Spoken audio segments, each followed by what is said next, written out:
Alright, had to take a break for a quick minute. Had to shut the camera off. Had to say some choice words and really evaluate my life choices. Not really. But anyway, I did have to say some choice words off camera and then develop a plan on how I was going to attack this thing to get these boots off, to get this inner primary apart, because everything was fighting me. So my plan, or my idea, or my epiphany was, well, the swing arm's got to come out. I might as well get the bike on the jack and pull this swing arm bolt through. I should have filmed the process to kind of show you guys how I do this. This swing arm bolt is probably one of the nicer ones I've seen for this age. But what I do is I take a drift or a punch or a piece of steel, hardened steel, after removing both of the nuts, and I coat the inside with a little bit of penetrating lube, and I drive this all the way to the right hand side of the bike. Once it's to the right hand side of the bike, then I go ahead and lubricate the heck out of this side.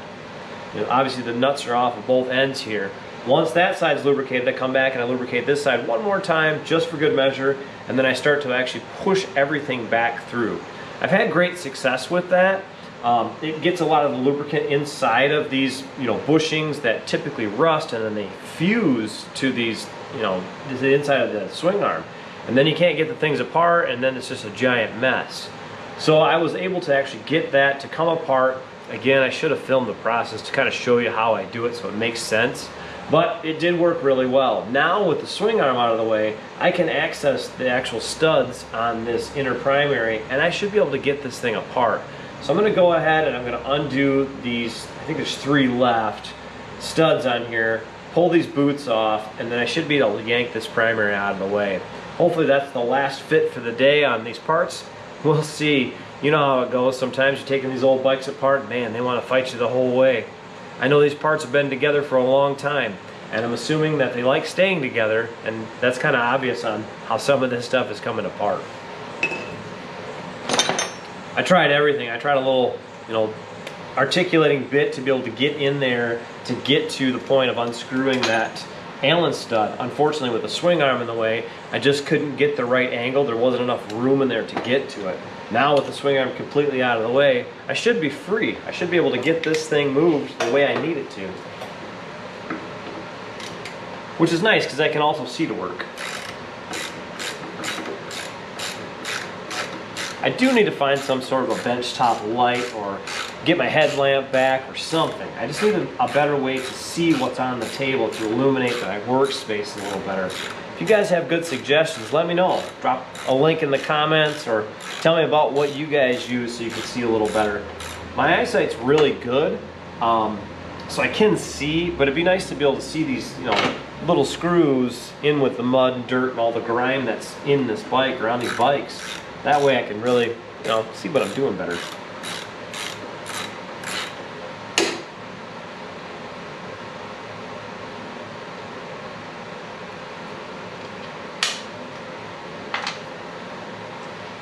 I think there's still one on the bottom here. Go ahead and get the swing arm out of the way. We'll lift that boot up, get it kind of tucked out of the way, and I should be able to get to that.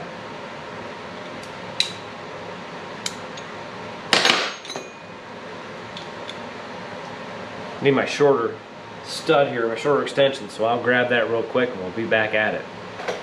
Now with the shorter extension, I should be able to get right into where I need to be and undo this bottom one. I hope.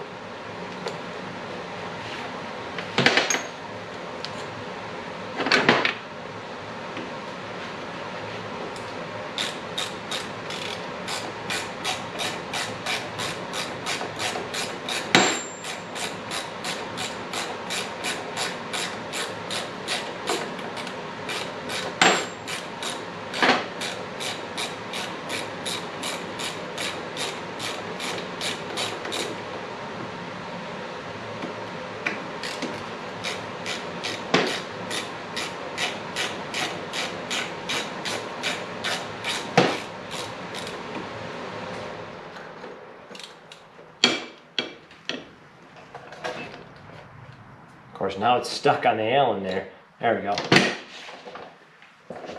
So this is how these things work. This is the bottom side of the chain system, and it's just a rubber boot, and it encases the entire chain inside this boot, and then of course it's supposed to keep the oil all internal. Obviously, as you can see, there's grime all over this, so at some point in here, this thing was leaking oil, made a giant mess, but that's okay. We've got one boot off, we've got one more to do. Once that's off, I think we're able to pull this primary. I'm excited to get that out of there. With that done, I should be able to pull that transmission next now that I've got the actual bike supported. One more step in the right direction, right?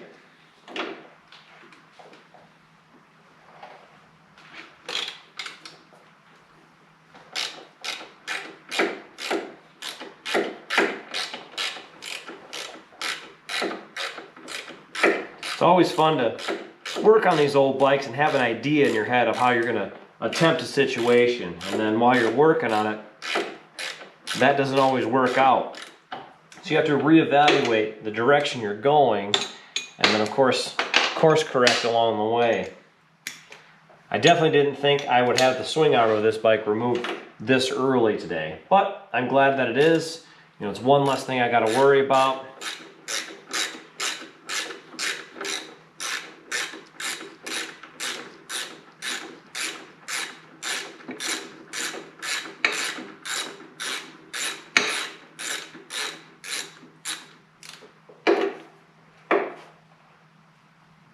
It's a very long-winded Allen there. There we go. Kind of a longer guy. The other one's real short.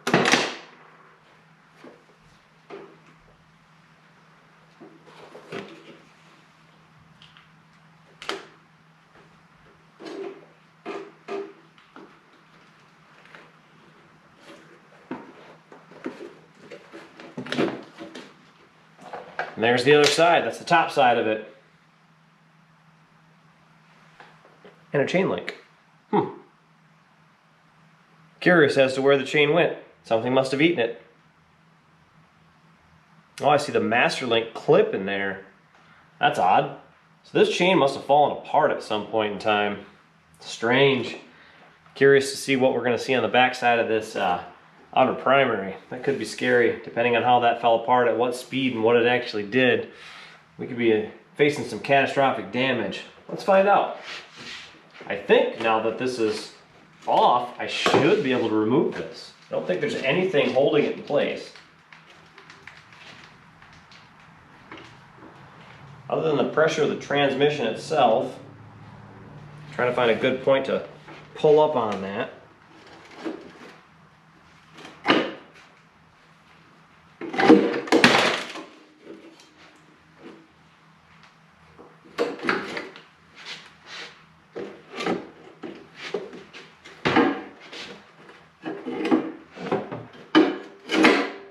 So with that hanging there, I'm going to go ahead and loosen up these oil feed hoses here. One should be the chain oiler for this oil bath system, I believe.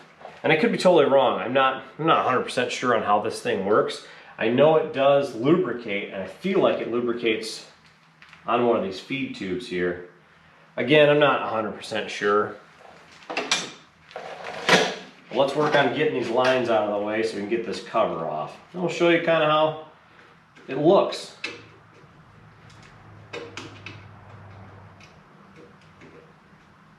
From what I'm seeing, I can see the chain had rubbed inside the back side of this case.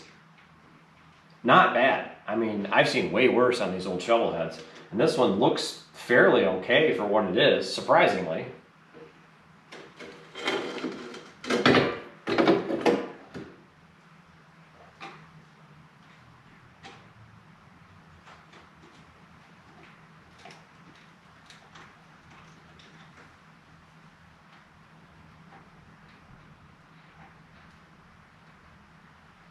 Again, with the petrified lines and trying to pry them out of place and get them moved. And these things, of course, are covered in grease and they're pretty grody. Hopefully, they'll give way here.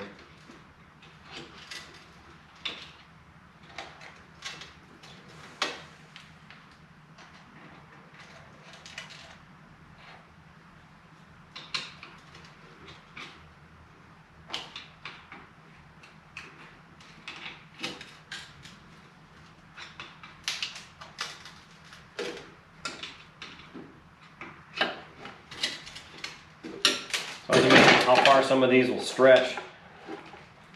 It was undone from the oil pump side, but it was caught in there, and I thought the transmission was actually holding it in place, but I guess not.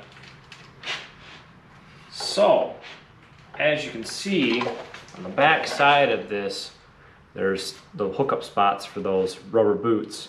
And then of course, on the inside of the primary here, you can see on the bottom there where it rubbed a little bit. But it's not that bad. I mean, for a factory original part, I mean, you'd expect a lot more wear. Again, it makes me curious how many miles this bike actually has on it. You know, without an odometer on it at all, how do you even begin to know? I mean, for whatever reason, somebody had ripped that apart and took the guts out of it. I don't know why they would do that or what they were trying to hide or change or whatever. But at this point, that's neither here nor there, and it doesn't really make any bit of difference. So with that being said, I think it's time to remove this transmission. I guess we're gonna have to go through and take all these vent lines off, and then we will, I think I'm gonna leave the 4-speed plate or 5-speed conversion plate on the top of, or on the transmission itself, and I'm gonna remove these top bolts from the rear of the motor. I think that's my best option. The motor currently is sitting in the bike with its front mounts and it is hung from above. Once I do go to remove the motor, I will put the jack underneath the motor to keep that solid so it's not, so I don't wreck it. So I don't actually rip the front tabs right off of this thing and I don't have it hanging from its top motor mount. I don't want to do that. I don't want to ruin it. I probably should have worked on taking the motor out. I guess I don't know which way would have been a good way, honestly. At this point, with the direction I took with everything, I mean, this made it easier for me to remove all these parts. Maybe I did it the right way, maybe I did it the wrong way. I'm not entirely sure. But I think at this point, this juncture, we're gonna move into the light. We're gonna drag the camera over to the light side where I can see what's going on, and we'll show you what we're working on over there. As you can see, there's a ton of oil lines running all over this bike, front to back, side to side, and kind of everywhere in between. So I'm gonna go ahead and there's a couple of lines running to the transmission itself. I'm gonna get those unhooked right now, which I believe will help free this transmission. Then I can get to the rest of the lines and pull them out of the places that they are. I see there's, you know, still more zip ties and things tied in places that will have to be cut off, so I'll have to work on that as well. But first, we're gonna start with leaf removal. And with the leaf out of the way, we can get to this hose clamp.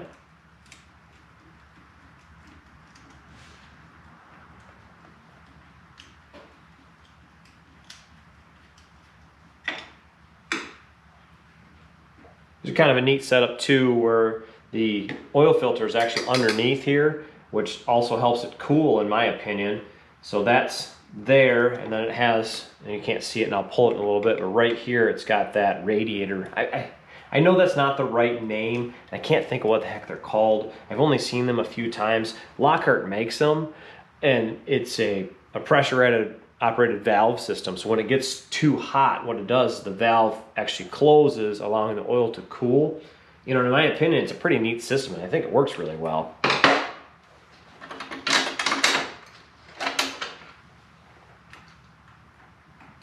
I've seen that set up on a lot of performance bikes.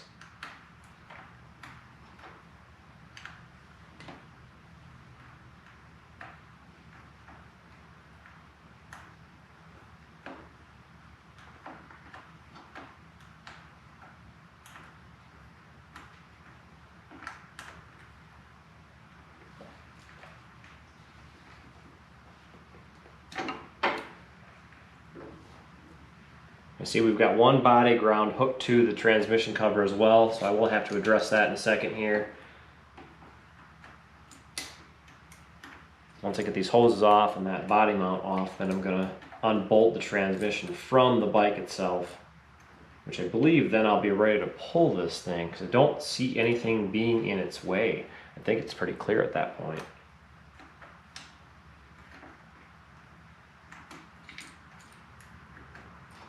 I feel like this is like the halfway point. Like we're halfway done. To the teardown at least. Then I gotta go through and gotta clean some of these parts up or whatnot, and then I gotta list them, you know, which is gonna be fun.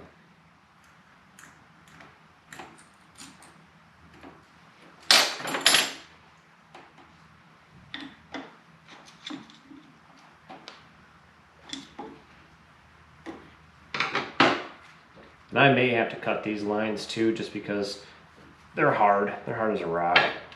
This one may come off. It's turning. That's always a good sign. See if we can pry it up.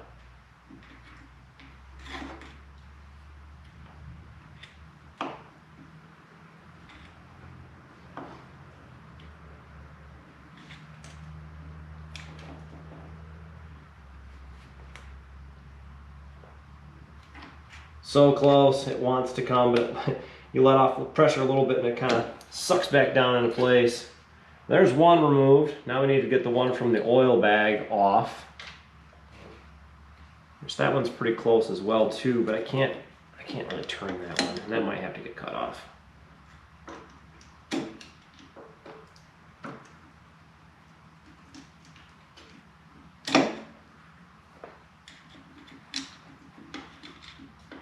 Not sure how much oil is going to leak out of that either. It could be a lot.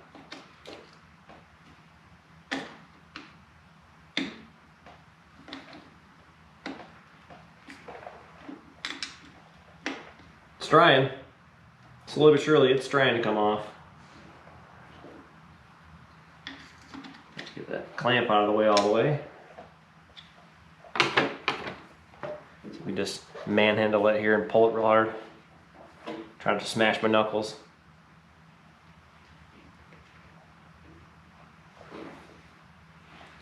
Not even making a difference. Figures. These things get stuck on there and they don't want to come off. You know, again, that's been probably there since brand new. I don't know.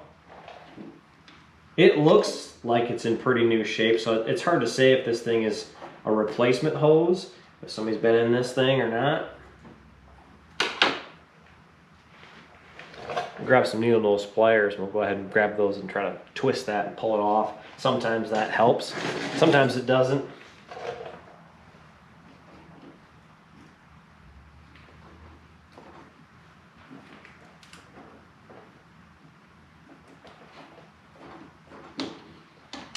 That time it did.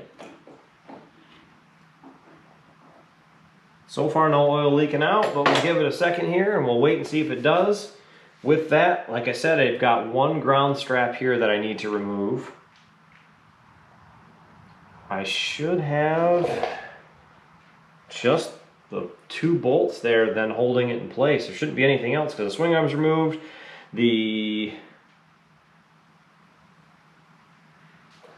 I don't think there's a stud on the other side to the frame. There might be. I know on the 70s Shovelheads and whatnot, they put a 5th bolt there, but there was also a trans plate and all that good stuff. This does not have a trans plate. It's a little different setup. So this actually mounts to the swing arm, and then there's like a 5-speed plate that mounts to the front of the transmission, and then that bolts through the backside of the motor, just like the Shovelhead itself. The earlier Shovelheads, it has the rear motor mounts. Those rear motor mounts hook to this transmission, where on the previous models with the cowpie type transmission, they did not. That actually hooked to a trans plate and was adjustable there. These I don't believe are adjustable at all. I think they're just a fixed unit and they just stay where they are. But anyway, let's get this ground stud out of there and then work on getting this unbolted.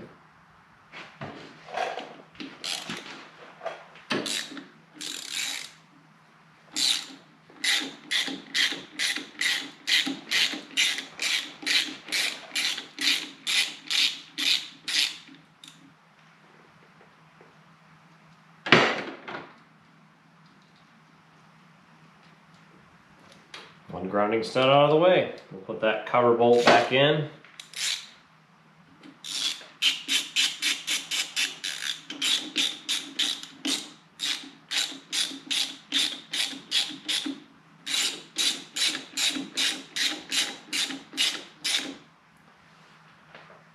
All right, with that back in place, now we're going to work on unbolting the transmission from the engine itself. I believe that's a 5/8 bolt. Nope, 9/16. I knew better. So let me find a short 9/16 socket and we'll go ahead and start turning the wrench on this thing and slowly start working this transmission apart.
One of these days I'd like to obtain one of those Milwaukee powered ratchets.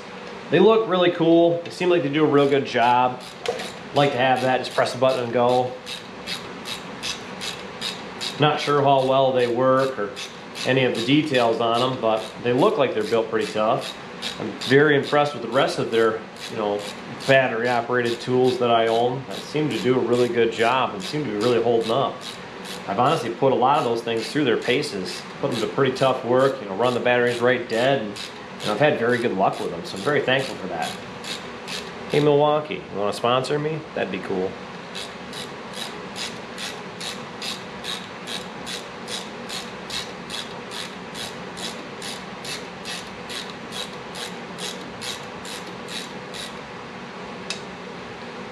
A lot of guys will tell you, well, you need snap-on tools, you need whatever tools, you need to spend a lot of money on tools, and that's all well and good, and I know that those guys make, specialty tools that make sense, and certain ones that, are specific to whatever field you're in, and I know it's super easy because, if the truck shows up, you can just get it that day and put it on credit and make payments on it.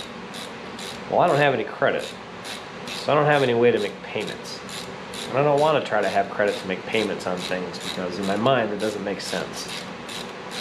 So I buy things I can afford, like Milwaukee tools. They're made here in America. They're guaranteed forever. Why not, right?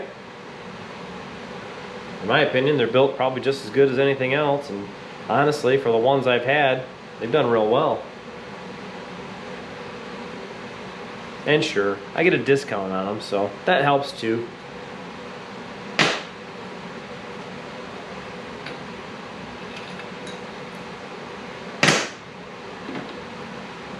This transmission should be free. I've got all the studs out of this thing. As far as I can see, it's just sitting in the frame right now. So I should be able to walk to the other side, grab this thing, and pull it out. Wish me luck. Let's see what happens.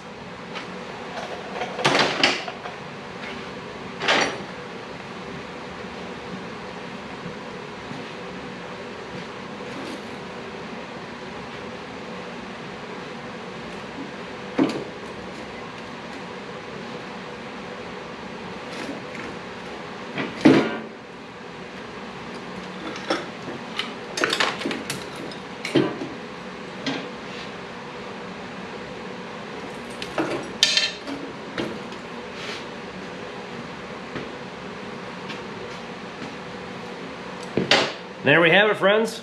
5-speed transmission.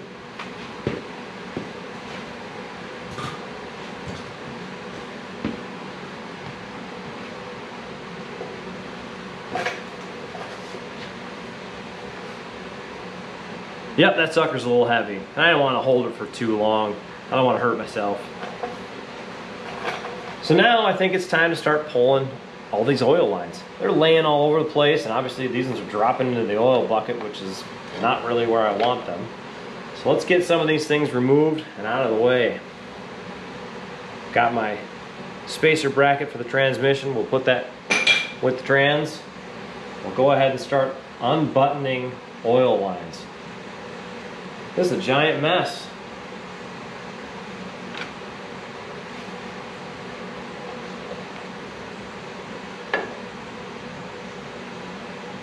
What always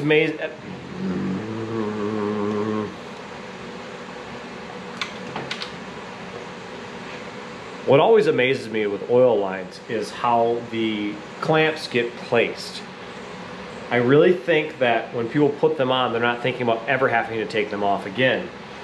So my curiosity is that what's going on? Because some of these, yeah, you could get to the bottom, you could get to them from the bottom of the bike, and other ones, you'd have to remove the transmission to get to. So how do you take those out if you had to replace an oil line? You gotta take the whole bike apart?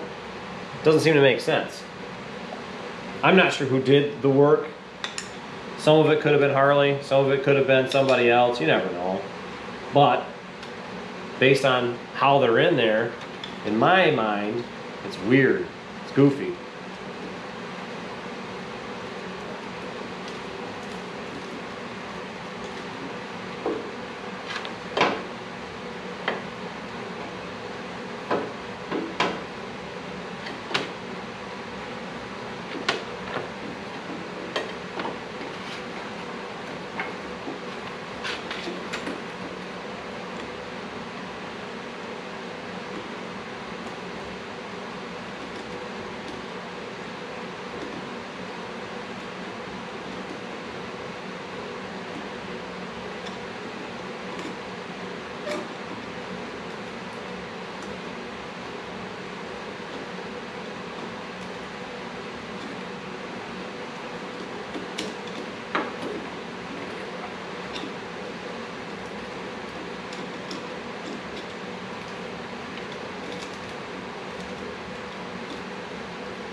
course, that line had to dip right down in the oil, soak up a bunch of it so I could make a giant mess. Always fun. I could probably take that oil pan out at this point. I don't think there's going to be any more leaking out of the bike, but there could be. Especially with all these lines kind of running all over the place. I'm trying not to make a giant mess with them.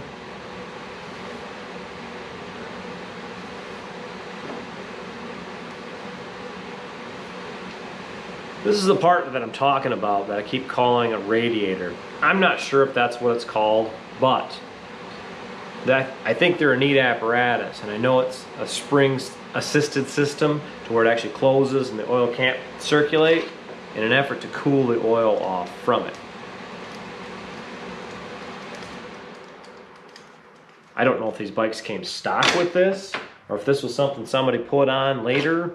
I'm not really sure. I've seen them. I've actually taken them off other bikes that I've parted out, or I've gotten them in parts lots or whatnot. So I know that they exist. I've seen them around, but I don't know if this was something that Harley put on, or something that you ordered when you bought your bike, or something you put on later on because your bike was overheating and you rode it a lot.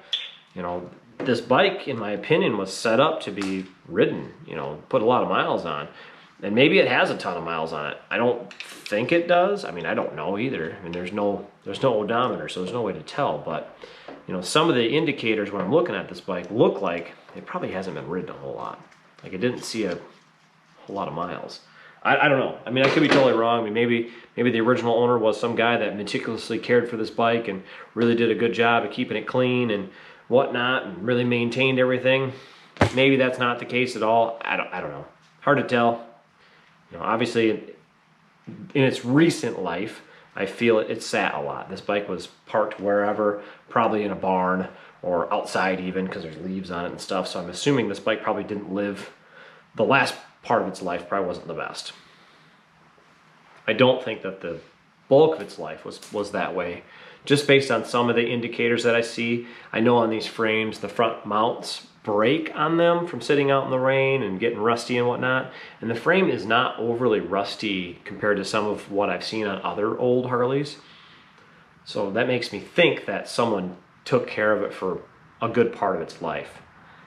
But I'm thinking it probably was a guy owned it, and then he couldn't ride it anymore, and then it went to somebody else, either got sold or went to a kid or something like that, and then they didn't have space for it, and then it sat out in the shed or was pushed outside, or the guy that originally owned it didn't have room for it anymore because he's an older guy and decided to push it out next to his barn. I mean, we've seen that before. I mean, everybody's seen bikes propped up next to a barn out in the field, just forgotten. Trees growing around them and stuff. Mice living in them. Bats pooping on them. That's the other bike I've got, that 79 that's got, I mean, it had bat poop all over. It's gross. Yeah, unfortunately the sticker's worn off on this thing, but that's the unit. It's just a neat little guy. I don't know if they're serviceable. I don't think that cap comes off. Doesn't seem to want to unscrew. But again, another little piece that goes along with the cooler that came with this bike. So with the transmission out and the rear of the bike supported, I think it's time to start taking the rear end of this bike apart. I think it's time to get the rear shocks off, get the rear wheel unmounted from the swing arm, get the fender ready to pull, and get the back of this bike really kind of just ripped apart. I know that leaves me with the front end last, and I do that a lot, unfortunately. I don't really like taking the front end apart last, but it is kind of easier and it does kind of make sense. So we're gonna go down that trail again. We're gonna tear the back of this thing off, and then we'll get the motor out, probably either later today or tomorrow, and then we'll start working on the front of this bike. We'll get that thing torn apart.